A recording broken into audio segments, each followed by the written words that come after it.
নাগরিক অধিকার নিয়ে বাঁচবে, ছাত্র যুবতার অধিকার নিয়ে বাঁচবে। মিনিমাম ওয়েজেস কম করে 600 টাকা হবে। আজকের দিনে বলুন আপনারা, ডে লেবার যারা কাজ করেন 300 350 টাকায় ডে লেবারের কাজ হচ্ছে, ওটা আমরা বাড়িয়ে মিনিমাম একজনের একদিনের রোজ হিসাবে 600 টাকা আমরা ফিক্সড করব যদি আমরা নতুন সরকারে আসি। তাই আপনাদের বলবো, কারোর প্ররোচনায় পা দেওয়ার দরকার নয়, কারো কথায় উত্তেজিত হওয়ার দরকার নয়।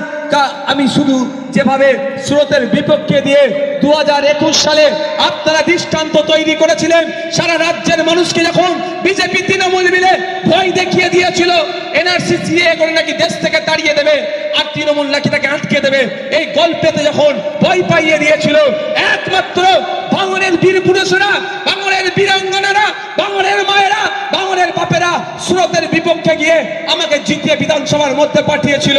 আর আজকে দেখুন, দেগঙ্গা বলছে, আমডাঙ্গা বলছে, অশোকনগর বলছে, মধ্যমগ্রাম বলছে, পলাশী বলছে, কুলপি বলছে, সারা রাজ্যের বিভিন্ন জায়গা থেকে আওয়াজ একটাই উঠছে, দ্বিতীয় ভাঙর তৈরি হবে, দ্বিতীয় ভাঙর তৈরি হবে।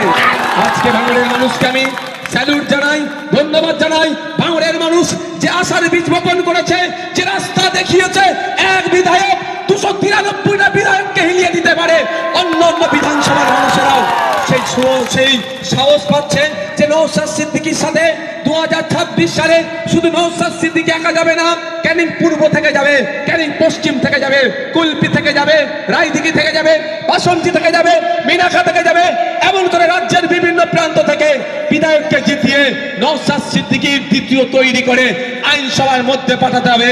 নওশাদ সিদ্দিকী এবং তারা মিলে এই লড়াই করে মানুষের অধিকারকে সুনিশ্চিত করবে, ধর্মীয় বিভাজনকে বন্ধ করবে। তাই আপনারা যে রাস্তা দেখিয়েছেন, সেই রাস্তার দিকে আজকে অন্য অন্য বিধানসভার মানুষেরা চলছে।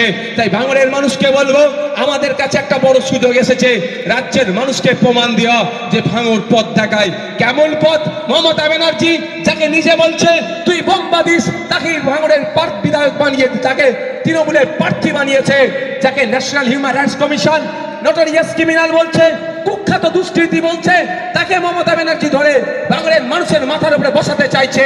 এখন ভাঙড়ের মানুষ আগামী 29 এপ্রিল এর জবাবটা দেবে, এর উত্তর দেবে, মমতা ব্যানার্জিকে দেবে, রাজ্যের মানুষের কাছে বার্তা দেবে।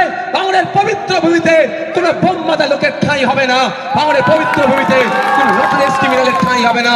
এটা হবে তো নাকি ভাই? এই যারা উত্তর দেবেন, মায়েরা উত্তর দিতে হবে তো নাকি? আমি আপনাদের বলবো, ভাঙড়ে যদি চিরতরের জন্য বোমগুলি, পিস্তল, মারামারি, হানাহানি বন্ধ করতে চান, আপনাদের কাছে একটা বড় সুযোগ এসেছে 2026। কারণ 2021 সালে আপনারা অর্ধেকটা ভাঙড় থেকে এই হিংসা, মারামারি, বিদ্বেষকে নষ্ট হয়েছে। আর অল্প কিছু আছে, এদের রাজনৈতিকভাবে এদেরকে আমরা হারাতে পারলে, কটা বাজে? ধন্যবাদ সকলে। আগামী 29 এপ্রিল আসছে দিন, খান চিহ্নে ভোট দিন। আমি এখন যাব এখান থেকে। আজকে